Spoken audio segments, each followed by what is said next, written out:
ഈ സ്ഥലം കണ്ടെത്തുന്നതിന് ഇടയാക്കിയ ഒരു ഭാഗവും കൂടി നിങ്ങളുടെ ശ്രദ്ധയിൽപ്പെടണമെന്നാണ് ഞാൻ ഉദ്ദേശിക്കുന്നത്. പ്രത്യേകിച്ച് നാട്ടുകാരുടെ. ഇവിടെയുള്ള ഒരാൾ മുഖ്യമന്ത്രിക്ക് ഒരു കത്തയക്കുകയാണ്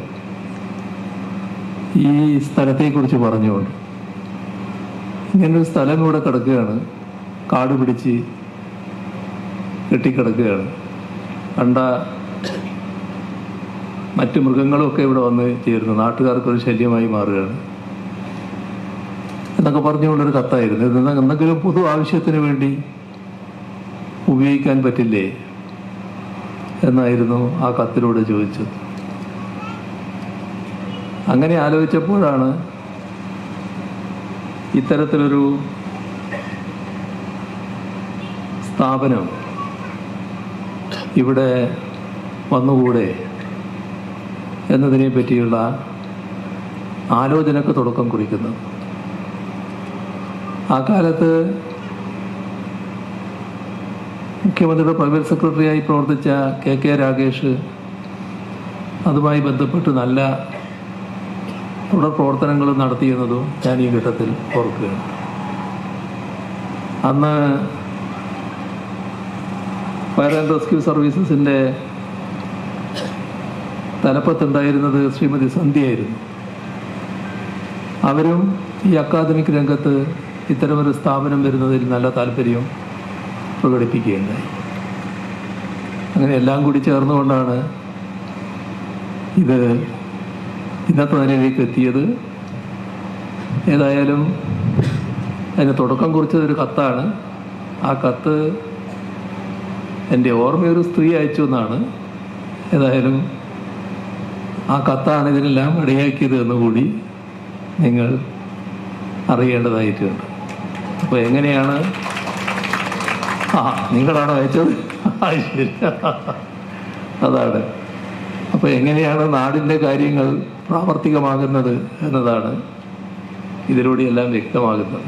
ചിലപ്പോൾ ഇരിക്കട്ടെ ഒരു കത്ത് എന്ന മട്ടിൽ ചിലർ അയക്കുകയാണ് കത്ത്. എന്നാലും അതെല്ലാം നാടിൻ്റെ പ്രശ്നമായി ഗൗരവമായി ആലോചിക്കുന്ന ഒരു സർക്കാരാണ് കേരളത്തിൽ ഉള്ളത് എന്നതുകൊണ്ടാണ് ഈ തരത്തിൽ അത് പ്രയോഗത്തിൽ വരാനിടയായത്. സുജാത, ഞാൻ കുറുവ കുറുവ UP സ്കൂളിൽ നിന്ന് റിട്ടയർ ചെയ്ത അധ്യാപികയാണ്, PC സുജാത ടീച്ചർ. അപ്പോൾ കത്തയക്കാനുള്ള സാഹചര്യം എന്ന് പറഞ്ഞാൽ, എൻ്റെ വീട് എന്ന് പറഞ്ഞാൽ ഇതിൻ്റെ തൊട്ടപ്പുറത്ത് തന്നെയാണ്. അപ്പുറത്തെന്ന് പറഞ്ഞാൽ ഒരു വരമ്പ്, തൊട്ടപ്പുറം എൻ്റെ വീടാണ്. അപ്പോൾ ആദ്യം നമ്മളിവിടെ താമസിക്കുമ്പോൾ എന്ന് പറഞ്ഞു കഴിഞ്ഞാൽ നല്ല പച്ചക്കറിയൊക്കെ നട്ട് അതിന് നല്ലൊരു കൃഷിസ്ഥലവും പിന്നെ പശുക്കളിയൊക്കെ മേയ്ക്കുന്ന അങ്ങനെ ഒരു സ്ഥലമായിരുന്നു. അപ്പോൾ പിന്നെ പെട്ടെന്നാണ് പോലീസ് വന്നിട്ട് പറയുന്നത് ഇതതിനൊന്നും ഉപയോഗിക്കാൻ പറ്റൂല, ഇത് പോലീസിൻ്റെ സ്ഥലമാണ് എന്ന് പറഞ്ഞു. പിന്നെ ആരും ഉപയോഗിക്കാതിരുന്ന് പിന്നെ ഇത് കാട് മൂടി കിടക്കാൻ തുടങ്ങി. കാട് എന്ന് പറഞ്ഞാൽ വൻ കാട് തന്നെ. അപ്പോൾ കാട് മൂടി കിടക്കുന്നതിൻ്റെ ഒന്നിച്ച് തന്നെ ഇവർ ഈ പഴയ വണ്ടികൾ, ആദ്യം പോഴി വണ്ടിയാണ്, പിടിച്ച് പോഴി വണ്ടി ഇഷ്ടം പോലെ കൊണ്ടുവന്നു. പിന്നെ മയില് അങ്ങനെ ഓരോ സ്റ്റേഷനിലുള്ള വാഹനങ്ങൾ എത്രയോ പഴയ വാഹനങ്ങൾ ഇവിടെ കൊണ്ടുപോയിട്ടിടാൻ തുടങ്ങി. അപ്പോൾ ആ വാഹനങ്ങളെല്ലാം ഇട്ടിട്ട് അവസാനം നമ്മുടെ മുറ്റത്തിൻ്റെ ഇങ്ങനെ കയറ്റി വെക്കുന്ന ആ രീതിയിലായി. ഇപ്പോൾ നമുക്കൊരു സംരക്ഷണവും ഇല്ലാത്ത രീതിയായി. ഇത് കാടും പഴയ വാഹനങ്ങളും എല്ലാം കൂടി. അപ്പോൾ മക്കൾക്കൊന്നും പുറത്തിറങ്ങാൻ പോലും പറ്റാത്ത അവസ്ഥയായി. അപ്പോൾ നമ്മൾ പിന്നെ പഞ്ചായത്തിലൊക്കെ പറഞ്ഞു ഇങ്ങനെ ഇത് നമുക്ക് വലിയ ബുദ്ധിമുട്ടുണ്ട് എന്ന് പറഞ്ഞു. അപ്പോൾ ഇത് പോലീസ് സ്റ്റേഷൻ്റെ സ്ഥലമാണ്, നമുക്കൊന്നും ചെയ്യാൻ പറ്റൂല പറഞ്ഞു. അങ്ങനെ പോലീസ് സ്റ്റേഷനിൽ പറഞ്ഞു. പോലീസ് സ്റ്റേഷനിൽ പറഞ്ഞ അവർ ഒന്ന് ജസ്റ്റ് ഒന്ന് വയക്കാന്നെല്ലാം പറഞ്ഞു. പിന്നെ എന്നിട്ടൊന്നും രക്ഷയില്ല. അവസാനം നമ്മൾ ഒരു ദിവസം ഞാൻ ലീവ് എടുത്ത് എനിക്കൊന്ന് 17-നാന്ന് തോന്നുന്നു, കൃത്യത ഓർമ്മയില്ല, കണ്ണൂർ SP ഓഫീസിൽ പോയി. അപ്പോൾ സാറവിടെ പിന്നെ മീറ്റിങ്ങിലാണ്, നിങ്ങൾ വെയിറ്റ് ചെയ്യെങ്കിലും ഇരിക്കുമെന്ന് പറഞ്ഞ് അങ്ങനെ ഇരുന്നു. ഏകദേശം നമ്മൾ രാവിലെ 10:30 എത്തി. പിന്നെ 2 മണിയെല്ലാം അതിന് സാറിനെ കാണുമ്പോൾ. പക്ഷെ കണ്ടു കഴിഞ്ഞാൽ നമുക്ക് ഭയങ്കര സംതൃപ്തിയായിരുന്നു. പിന്നെ ഭയങ്കര സ്വീകരണം നമുക്ക് അവിടെ കിട്ടിയത്. ഒരു സാധാരണ പോലീസ് സ്റ്റേഷനിൽ പോയിട്ടുള്ള ഒന്നും ഉണ്ടായിട്ടില്ല. സാറ് യതീഷ് ചന്ദ്ര അങ്ങനെ തോന്നി, എനിക്ക് ഓർമ്മയില്ല കൃത്യമായിട്ട് ആ സാറിൻ്റെ പേര്. അപ്പോൾ അങ്ങനെ സാറ് പറഞ്ഞു എന്താ പ്രശ്നം എന്നെല്ലാം പറഞ്ഞു. നമ്മൾ എഴുതി കൊണ്ടുപോവുകയും ചെയ്തിന്. അപ്പോൾ അങ്ങനെ എഴുതി കൊണ്ടുപോലും ചെയ്ത് അതും വാങ്ങിച്ചു. അപ്പോൾ സാറ് പറഞ്ഞു ഇല്ല നിങ്ങൾക്ക് എന്തായാലും ഒരു സംരക്ഷണം തരും, നിങ്ങൾ നൈബറല്ലേ, അങ്ങനെ അതേ വേർഡാണ് ഉപയോഗിച്ചിന്. നിങ്ങൾ നെയ്ബറല്ലേ, നിങ്ങൾക്ക് എന്തായാലും ഒരു സംരക്ഷണം തരും, ഓക്കെയാണെന്ന് പറഞ്ഞു. അങ്ങനെ പിന്നെ നമ്മൾ വന്നു. രണ്ടാമത്തെ ദിവസം തന്നെ ഇവിടെ അവർ വയക്കണ്ട മിഷനും കൊണ്ടുള്ള ആൾക്കാരെയൊക്കെ ആദ്യം കുറേ പോലീസുകാർ വന്നു, അവരെല്ലാം നോക്കി നല്ല വൃത്തിയായിട്ടെല്ലാം കാടെല്ലാം വയക്കി തന്നു. പിന്നെ പിന്നെ ഇതാദ്യം ഇതേ പടി തന്നെ. പിന്നെ മുഖ്യമന്ത്രിന്റെ ഭാഷയിൽ പറഞ്ഞ അതേ ഇതാണ് ഞാൻ പദാന്ന് ഉപയോഗിച്ചത്. അപ്പോൾ കൃത്യം കത്ത് വായിച്ചെന്ന് എനിക്ക് മനസ്സിലായി. ഇഴജന്തുക്കളും മൃഗങ്ങളും എല്ലാം കൊണ്ട് നമുക്കിവിടെ രക്ഷയില്ല എന്നും പറഞ്ഞിട്ട് തന്നെയാണ് മുഖ്യമന്ത്രിക്ക് കത്തെഴുതിയത്. ആ കത്ത് എഴുതിയിട്ടും അപ്പോൾ പോലീസുകാരെല്ലാം വരും നോക്കുകയെല്ലാം ചെയ്യും. അങ്ങനെ ഒരു പ്രശ്നമായി. പിന്നെ ഇങ്ങനെ പിന്നെ പക്ഷേങ്കിൽ ഇവിടെ ക്ലീൻ ചെയ്യലുണ്ട് അവർ വന്ന് ക്ലീൻ ചെയ്യും. പിന്നെയാണ് ഞാനൊരു പ്രാവശ്യം മുണ്ടേരി സ്കൂളിൽ പോയിന്. ഞാൻ ഒരു ടീച്ചറാണെന്നുള്ളതിൽ ഓരോ പരിപാടിക്ക് അങ്ങനെ പോക്കുണ്ട്.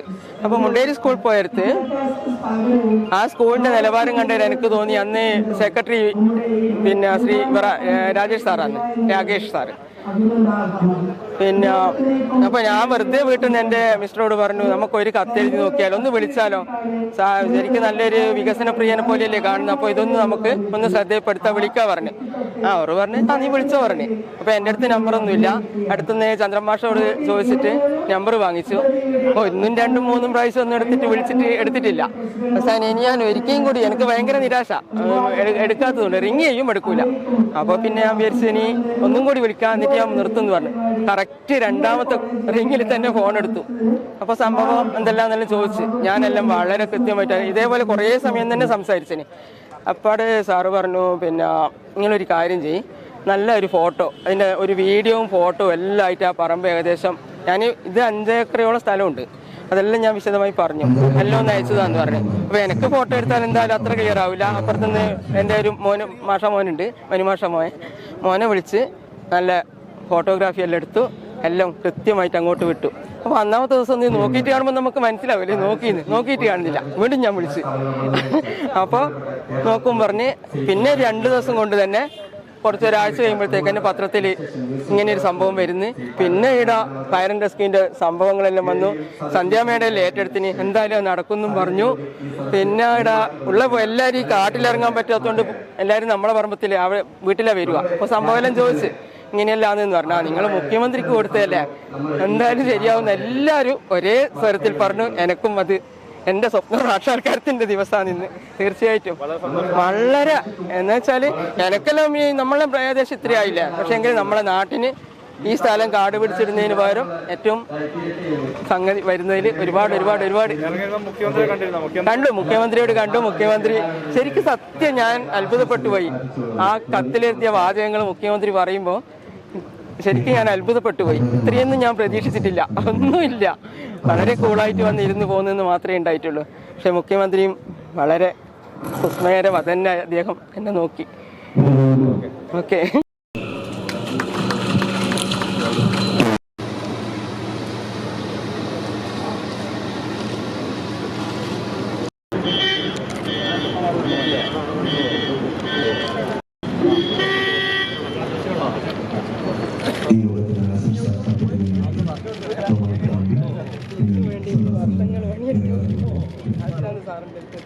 പെട്ടെന്ന്